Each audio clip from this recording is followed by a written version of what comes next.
స్తోత్రం. ఎందుకంటే మన ప్రతి ఒక్కరం కూడా మన ఆపదలో కలిగిన సంతోషాలు కలిగిన దేవుడికి మనం వందనాలు చెప్పుకుంటాం.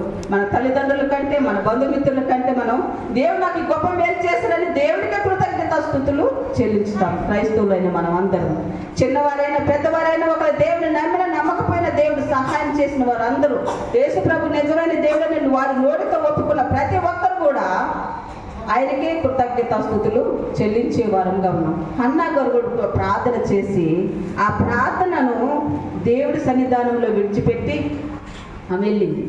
మరొకసారి చదువుకుందా, 20వ వచనం చదువుకుందా, 19వ వచనం స్టార్ట్ చేయండి. తరువాత వారు ఉదయమందు ఏగమునే లేచి యెహోవాకు మొక్కి తిరిగి రామాలో తన ఇంటికి వచ్చింది. అంతటా ఎల్కానా తన భార్యకు హన్నాను కూడెను. యెహోవా ఆమెను జ్ఞాపకము చేసుకునేను.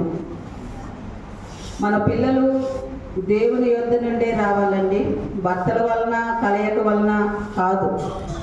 యెహోవా యందు భయభక్తులు కలిగిన స్త్రీ కొనియాడబడునని సెలవిచ్చున్నారు.